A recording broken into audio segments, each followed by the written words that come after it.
कर्मचारियों ने सरकार से कहा कि बैंकों के विलय से बेरोजगारी बढ़ती गई है, वही बैंक कर्मचारियों पर मार पड़ेगी। मौके से बैंक कर्मचारी से बात की हमारे संवाददाता अनिल सेन ने। पीपीपी मोड हो या फिर निजीकरण यहाँ पर किया जा रहा है, बैंकों का विलय यहाँ पर किया जा रहा है और उसका कर्मचारियों पर असर है। उसी को लेकर ये राष्ट्रव्यापी आंदोलन है। जयपुर में ये तस्वीर आप देख सकते हैं कि इंसर सर्किल के पास के अंदर यहाँ पर तमाम जो कर्मचारी वो यहाँ पर पहुंचे हैं, अपनी मांगे यहाँ पर रखेंगे, सरकार को आह्वान यहाँ पर कर रहे हैं और खासतौर से केंद्र सरकार की जिस तरह की नीति है उसके खिलाफ ये विरोध है। हमारे साथ में बैंक कर्मचारी हैं, राष्ट्रीय अध्यक्ष हैं, क्या कहेंगे? क्योंकि पहले हमने देखा था इतना निजीकरण नहीं था, लेकिन अब लगातार बैंकों का विलयकरण हो रहा है। देखिए, सरकार जिस तरीके से बैंकों का विस्तार करके और बैंक को एक फंडामेंटल राइट बना रही थी आम पब्लिक का, ये सरकार की सोच बदल गई है। आज ये सरकार इन के इन प्रकारेण इन बैंकों का निजीकरण करना चाहती है और निजीकरण करने के बाद ये बैंकों की शाखाएं कम हो जाएंगी, कर्मचारियों की छटनी हो जाएगी और इसी को लेकर के All India Bank Employees Association और All India Bank Employees Federation जो है आज हड़ताल पे है। हमारी मांग ये है कि जो बैंकों का पैसा लूट करके लेके गए, विदेशों में जाके बैठ गए, उनका पैसा वापस मंगाया जाए, उन बैंकों में जमा कराया जाए, बैंकों के अंदर भर्ती कराई जाए। आम आदमी का, जो किसान का, गरीब आदमी का पैसा बैंकों में जमा है, उसके ब्याज दर बढ़ाई जाए और बैंकों की शाखाओं का विस्तार किया जाए, न कि उनको कम किया जाए।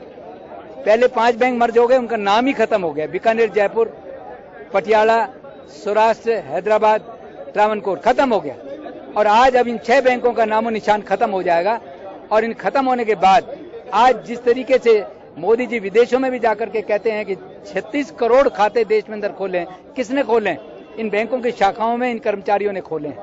उनका फायदा जब इनको नहीं मिलेगा, आम जनमानस को, फिर से वही देश के अंदर सेठ साहूकारी प्रथा शुरू हो जाएगी और ये लोग अपनी आर्थिक आवश्यकताओं के लिए सेठ साहूकार पाते हैं। सवाल इस बीच आता है कि जनधन खातों की बात हो, बड़ी संख्या में खोले गए, मुद्रा योजना की बात करते हैं, बैंकों पर पूरी तरह से निर्भर सरकार यहाँ पर रहती है और ऐसे में अगर इस तरह का विलयकरण कर देंगे, निजीकरण को खासतौर से कर देंगे, बैंकों का विलय यहाँ पर हो जाएगा, कर्मचारी कम हो जाएंगे, काम का दबाव उस पर बढ़ेगा, तो किस तरह से काम हो सकता है? काम कैसे हो सकता है? स्टेट बैंक ऑफ इंडिया में 5 एसोसिएट बंद हुए, मर्ज हुए।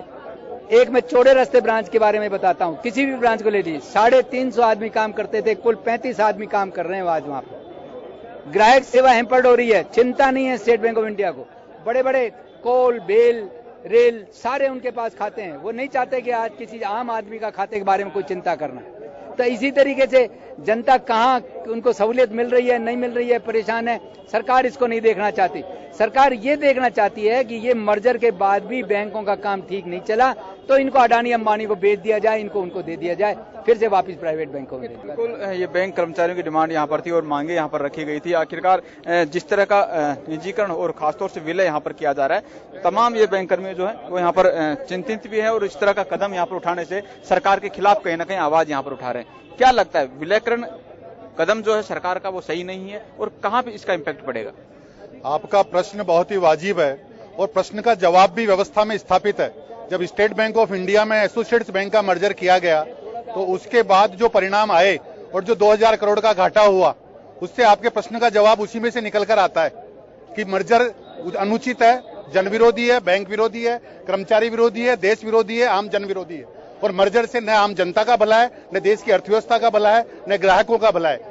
एसबीआई में मर्जर के बाद करोड़ों रुपए के घाटे को पूरा करने के लिए किस तरह अनुचित टैक्स, सर्विस चार्ज लगाकर जनता को लूटा जा रहा है। इसलिए आपका प्रश्न बहुत मौलिक प्रश्न है और इसका जवाब यह है कि ये मर्जर देश की अर्थव्यवस्था और देश के आम आवाम के खिलाफ है।